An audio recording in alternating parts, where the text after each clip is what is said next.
the Kill Count, where we tally up the victims in all our favorite horror movies. I'm Crazy James, and today we're looking at Friday the 13th Part 2, released in 1981, a mere 10 months after its predecessor. As we learned in its Kill Count, no one expected the original Friday to be such a smash hit, but thanks to Tom Savini's gore, Harry Manfredini's score, and the last 15 minutes with an unhinged Betsy Palmer and the Swamp Boy Jason jump scare, people went kiki mama motherfucking nuts for the movie, and distributor Paramount asked for a sequel to be made post-haste. The decision to focus on Jason Voorhees was suggested by Phil Scuderi, one of Friday the 13th's Boston backers, alongside Steve Manassian and Bob Barsamian. Look at these fucking guys, they're such guys! But bringing Jason back to avenge his dead mom created a sort of paradox for the plot. After all, Jason drowned as a kid, which is why his mom started killing people in the first place. If you try to track that on any kind of a timeline, it makes no sense whatsoever. This nonsense turned off Tom Savini, the man who designed Little Swamp Boy Jason. And I got the script, and Jason is running around. I thought, what are you doing? There is no Jason. No, the mother's the killer. Jason was a kid that drowned in the lake. Oh, we're going to change all that. Savini went to work on The Burning instead, and producer-director Sean S. Cunningham, who came up with Friday the 13th in the first place, also passed on the project so he could do something different. Why? He made a sequel. Directing duties fell to Cunningham's friend Steve Miner, a producer and one of the men most responsible for the original. Eager to prove himself in his directorial debut, the 29-year-old Miner rehired a lot of the first film's crew and aimed to make a sequel that was faithful but faster and scarier. To that end, he succeeded. Though Friday 2 has plenty of downtime, it moves faster and looks better than the much more amateur Part 1. The first film's box office success afforded the sequel a bigger budget, which Miner used in part on a Steadicam that kept the camera in constant motion. For 8 weeks in the fall of 1980, Miner and his cast and crew filmed at Kenwood Camp in Kent, Connecticut. With Victor Miller also against having Jason as a character, Part 2's screenplay would be written by Ron Kurz, who did uncredited additions to the first film script. He wrote the so-called humorous scene with a motorcycle cop, and at least he claims the Swamp Boy Jason ending. Everybody, including the special effects man to the girl who went out for lunch, claimed to have written this scene.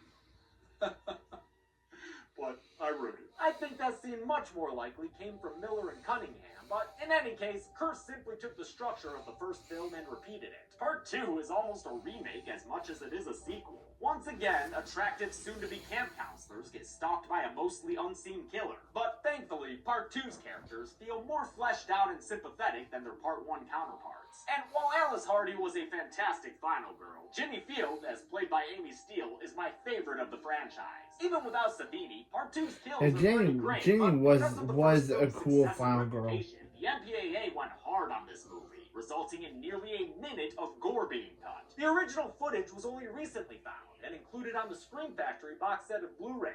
Since it's graphic stuff, though, I can only show it in the explicit versions of these videos on Patreon. I'm sorry, but YouTube kind of feels like the MPAA in this case, particularly stingy about gore when it comes to Friday the 13th. No matter how graphic the kills are or aren't, it's my job to count them up. So let's go! The movie begins 2 months after the first film ended, with a kid splashing through a rainy street way too recklessly. Stupid kid, gotta look out for sewer clowns, brah. And Jason, because with the return of Harry Manfredini's string section, adult Jason takes his first steps towards avenging his murdered mother. He's approaching the house of Alice Hardy, our final girl from the first film, who's now wriggling around on her bed in a very green, very warm get-up. Overalls and a turtleneck? Girl, you about to be having the night sweats for show! Even though this movie came out less than a year after its predecessor, it spends a full 5 minutes recapping the end of the original, Jason chair jumper and all. Alice finally wakes up after a while, then walks around in a nothing scene while the camera follows her on a Steadicam. There was no script written for this cold open, so when Adrienne King showed up to set, she was told to improvise. She had to just make up everything she says here. I just have to put my life back together, and this is the only way I know how. After 5 more languishing minutes, Alice opens up her fridge for a midnight snack of rotten head, which is when she's grabbed from behind and killed by an ice pick going through her temple. Go on and get, little kitty. The final girl's finally dead. Adrienne King agreed to return for for a sequel, but was never told her part in it would be so small. I didn't know it was over for Alice until I got there, so surprise! With no script, she arrived on what she described as a hostile set, and that was before she got hurt by a faulty ice pick prop that didn't properly retract as it was pushed into her temple. Complicating matters was the fact that King was dealing with a stalker who started following her after the first film's success. Stalking was not taken seriously back in 1980. The stalker wove himself into her life, and things got real fucking serious. Eventually, I had a gun to my head, and I was able to talk the man down. The experience obviously impacted her, but she credits healthy, loving fans that she's met at countless conventions for helping her heal and recover emotionally. Our same-style title card fucking explodes, giving us a big old part 2, and queuing up an awesome kick-ass credit sequence. Nope, never mind. Same as the first one. We come out of the credits 5 years later, and since there's only an hour 15 left of this thing by now, we gotta get moving fast. Good thing the character's driving Extra big-ass truck. Not Kevin Bacon Jeff and his underage girlfriend Sandra are passing through town on their way to Not the camp Kevin counselors, Bacon. and we all know how crazy Ralph feels about camp counselors. You're all doomed. You're all doomed. In this one, the counselors aren't at Camp Crystal Lake. They're at another camp on Crystal Lake, training at a place called the Packanack Lodge. As you'll see throughout the series, Crystal Lake has a ton of summer camps and houses on its shore. The other counselors at the Packanack Lodge include such mainstays as the hot chick and the perv who's always hitting on the hot chick. There's also a couple who are genuinely sweet, a bunch of background randos who don't really matter, and this goofy stork of a guy named Ted, who has a hard time finding good length shorts for those stilts of his. Their boss, played by John Fury, is Paul Holt. Paul Holt and his assistant/romantic interest is our final girl, Ginny Field. I love how frank and forward she is. Ginny, I was starting to worry about you. Bullshit, Paul. She can also handle a chainsaw and kick ass in chess, and she even gets a dab of backstory that comes in handy later. Use a little of that child psychology you're majoring in. Ginny's the best. By part 2, Friday's already building its own legend. I don't want to scare anyone, but I'm going to give it to you straight about Jason. Good. Straight talk only here, Paul. He gives a dramatic recital of Jason's backstory, conveying director Steve Miner's idea that Jason somehow survived his drowning. The campfire tale ends with a scare when Ted jumps out in a mask and fur undies. Haha, got him, Ted, you linguini-looking motherfucker. Ted's played by Stu Charno, who was previously seen on the Kill Count in Christine, and whose nephew is Dan Sugarman, the guitarist for Ice Nine Kills. That man's straight up collecting people associated with horror, huh? That night, while the other counselors are arm wrestling or doggy dancing, Ginny is spied upon while sucking face with Paul Holt. Turns out it's Crazy Ralph giving their spit swap in the old stink eye, and he pays for his peeping Tomery when he's killed with a garrote around his neck. Damn, just like that, we're out of characters from the original. Part 2 is thankfully not as glacial as the first film, since there are more endearing character moments that are awkward and or funny. Come and get him!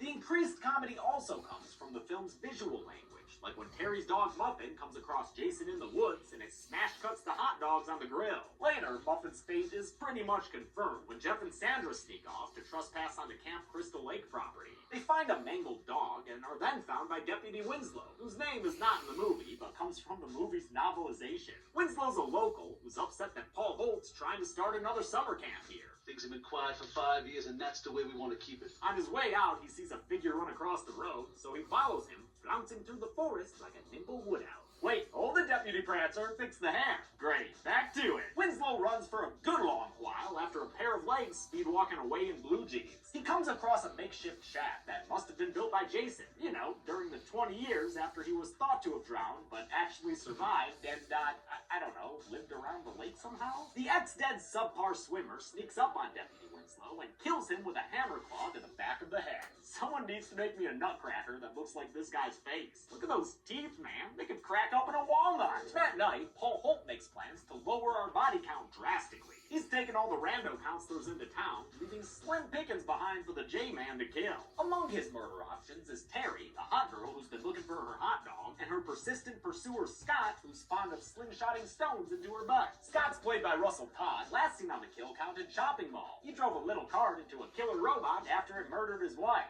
Damn, that movie's great. Jeff and Sandra are forced to stay behind because of their brush with Johnny Law, while athletic wheelchair user Mark chooses not to go to the bar because of self-esteem issues. Nothing spoils a party. Kind of funny. He has the same last name, Jarvis. Crack. His adorable admirer, Vicky, said he'd future stay behind to keep him Friday company. These main two are character one of my Tommy favorite couples in the Jarvis. franchise, especially after Vicky's string of flirtatious Maybe innuendo. they're I related. only want We don't know. Where do you want to play? position. Vicky's actor Lauren Marie Taylor said she quickly developed a crush on Mark's actor Tom McBride, but was gently turned down by him when he told her he was gay. Sadly, McBride died in 1995 due to AIDS-related complications at the age of 42. Rest in peace. With the counselors whittled down to a good killing quantity, Terry goes off by herself to go skinny dipping in the lake. I swear, these idiot kids make it too easy for Jason sometimes. Also, I think these horned-up screenwriters drastically overestimate how often young women go skinny dipping by themselves. I needed the TNA for me. To hell with the audience. Terry emerges from the undoubtedly freezing cold water to find that fuckface Scott has taken her clothes. Serves him right when he steps into a snare that hangs him upside down from a tree. As Terry goes back to camp for a knife to cut him down with, Scott is killed by a throat slit with the dull side of a machete. They'll do that a lot throughout this series. Terry comes back and finds Scott dead, then turns around and dies screaming into the camera guy's face. Back at the cabins, Vicky and Mark have finished playing and are ready to get to work, if you know what I mean. She steps away to change and spray some perfume in her panties. That's gotta sting. After she's gone for a bit too long, Mark comes out onto the porch to look for her.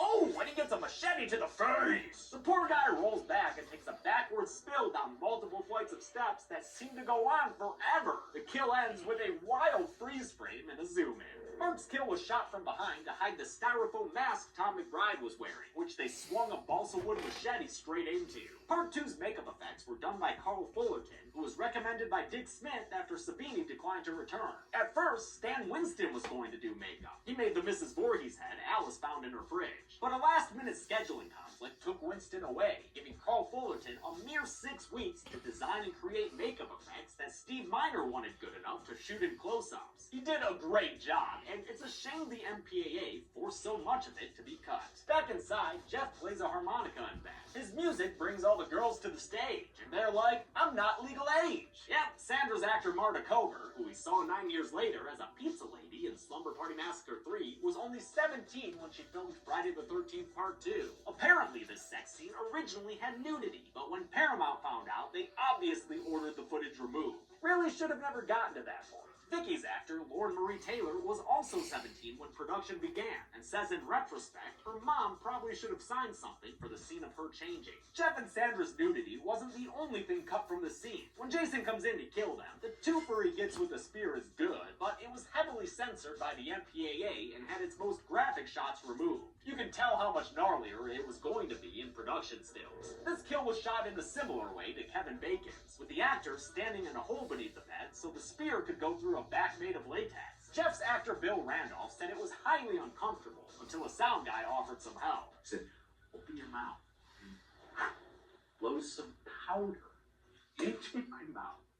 And I'm telling you, they could have filmed it 15 times. I was having a great time after that. Alrighty then, what was this set? Of course, this kill is awfully similar to one from A Bay of Blood, made by Italian filmmaker Mario Bava a decade earlier. If you're a fan of Friday the 13th, please check out A Bay of Blood, aka Twitch of the Death Nerve. It's a better shot, more interesting, and bloodier Friday the 13th. As for if this kill was ripped off, director Steve Miner says he never saw the Bava film. My guess is it came from money man Phil Scuderi, who came up with a lot of Part 2 sequences and kills while leaving Ron Kurst to handle the dialogue and story. With her pelvis perfumed, Vicky's ready to ravage Mark, but it's not Mark she finds waiting for her in bed.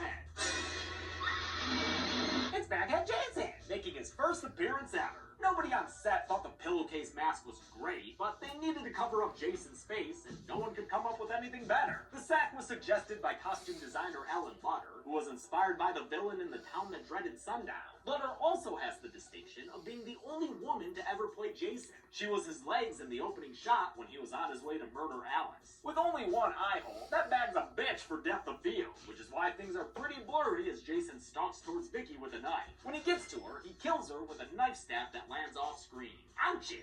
Just like Steve Christie before him, Paul Holt's been having a good time in town while the teenagers he hired get killed. He's at the Lake Warrimont Casino in New Preston, Connecticut, hanging out with a bunch of extras played by New Preston locals. Sadly, the building burned down a year or two after part 2 was filmed. When the conversation inevitably turns to Jason Voorhees, Ginny treats the legend seriously. She figures that if Jason were alive, he'd be a grown man, tormented by the death of the one person in his life who cares. He must have seen his mother get killed, and all just because she loved him. Eventually, Paul and Ginny leave to head back to camp, while Ted makes plans to keep the party going, ensuring Jason's work won't be interrupted. Yep, Ted the Goofball is never seen after this, and thus he survives Friday Part 2. Probably the luckiest guy in the series. Ginny and Paul get back to a camp that's suspiciously quiet and clean, since Jason's been taking care of his mess after each kill. Oh, shit. Hold up. J-Man, I think you missed a spot. The lights go out, casting the place in darkness, and we get a pretty creepy moment when Ginny realizes they're not alone. Oh, there's someone in this room. That someone is Baghead Jason, and he wallops the shit out of Paul. For most of these physical stunt-heavy scenes, Jason was played by the late Steve Daskowitz, a.k.a. Steve Dash. Once I put the bag over my head and I ran in the woods, I couldn't see anything because the bag flopped back and forth. Dash was quite the character in real life. Chelsea and I still joke about things we heard him say at conventions, but would never repeat in public. Stunt coordinator Cliff Cudby, who cameos as a tow truck driver, brought Steve Dash in to play Jason after the original actor quit. Warrington Gillette had originally auditioned to be Paul Holt, but was cast as Jason after mentioning he went to, quote, Hollywood Stuntman School. The Hollywood Stuntman School. The Hollywood Stuntman School. I'm guessing that was mostly a bluff, since he reportedly had a hard time with the stunts and quit after just 2 weeks. The cast seemed to like him, though, maybe because he was also a young, inexperienced actor. Warrington Gillette was my Jason Voorhees. Steve Dash, in contrast, was older and, gruffer. He kept away from the younger cast, especially Ginny's actor, Amy Steele. Amy was non-existent. She didn't want to come near me. She didn't want to know anything about me. I respected that. I stayed away from her as well. With Paul out of commission, Ginny starts her Final Girl circuit. There's a predictable punch through the window scare, a kick-ass Steadicam shot that follows her as she's bolting away, and your standard dead body discovery. Ha, crazy Ralph, Ginny didn't even know that guy. Ginny climbs out a window and slips in a moment that looks like it really hurt actor Amy Steele. That was a hell of a tough landing on her arm there, man. It seemed like everything was a stunt, and at one point the stunt coordinator said, you should get stunt adjustments for all this. Since Ginny's car is a piece of crap, Jason hangs around outside playing Pop Up Murderer. Then he pitches a fit and pitches a fork through her car's roof, which is a step too far for her to sit back and take it. Yeah, throw that feral man to the ground, Gin.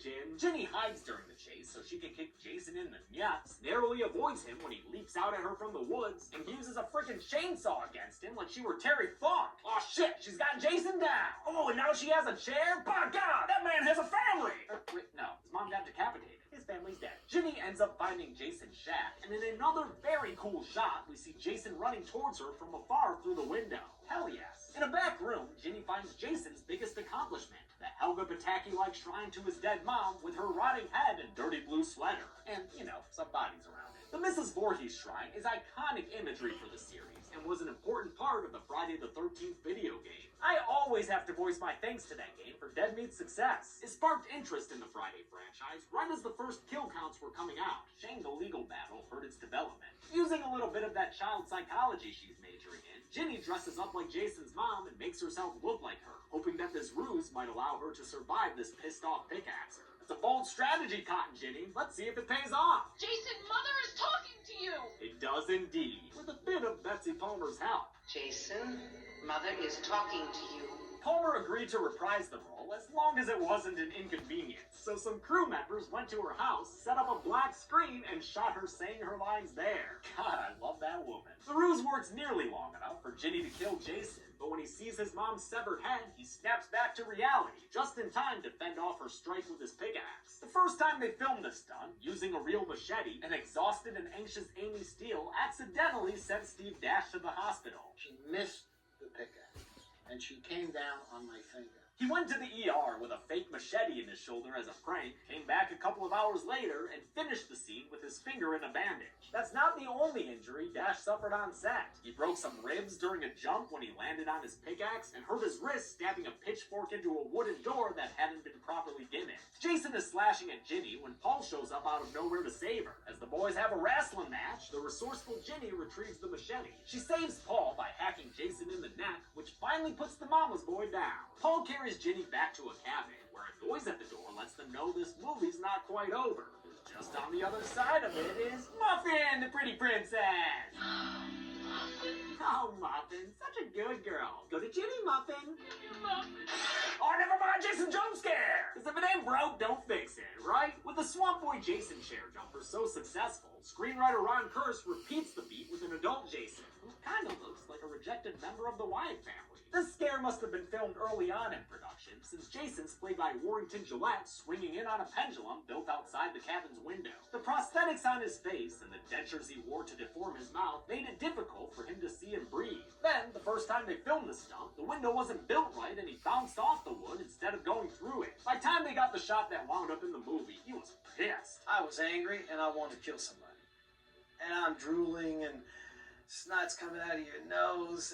I mean, you are just in another world. You're hurting, you're in pain. Amy Steele also had a bad time filming the scene and was miserable about having to reshoot it a bunch. I don't know, it really got me, that scene. Steele describes a stressful production overall due to the constant night shoots and always having to act afraid. Other actors said they had a great time, though, and loved camping with the cast and crew to make a movie together. To me, the set sounds like it was genial, but also juvenile, teetering into being outright negligent at times. I'm thinking of the underage cast members, the constant injuries, and that actor who got drugged by a sound guy to finish a scene. The movie flashes to white, and Ginny wakes up on a stretcher screaming for Paul. Was that last bit just a dream? Is that why Muffin was there, after presumably dying earlier? If so, when did the dream start? And did Paul actually die or not? Answer me, Mrs. Voorhees head. Answer me! The movie ends without an answer, or a wink and a smile, despite that being part of the original scripted ending. Good thing they didn't do it. It would have been dumb. When the second verse is same as the first, do we end up with the same level of carnage? Let's find out and get to the numbers. Doomed. You're all doomed. 9 people died in Friday the 13th Part 2, assuming Paul Holt got away. Paul Holt! The victims included 5 guys and 4 gals, a very nearly even split, and with a runtime of 87 minutes, that left us with a kill on average every 9.67 minutes. I'll give the golden chainsaw for coolest kill to Mark. Love the suddenness of the machete to the face, and the tragedy of him falling backwards down that huge flight of stairs. Also, I think there might be a person in that chair for that stunt. That's so dangerous! All machete for lamest kill will go to Terry, who screamed into the camera and disappeared. Even later, when we see her body, there aren't any gruesome effects there. She's just taking a nap next to Mrs. Voorhees' smelly head. And that's it. Friday the 13th Part 2 came out in 1981, and though it wasn't as successful as the first, in part due to increased competition in the slasher subgenre, it did do well. The movie was still good. It's way better than the first film. But until then, I'm James A. Janice. This has been the Kill Count. Thanks a lot for watching this week's Kill Count. I want to thank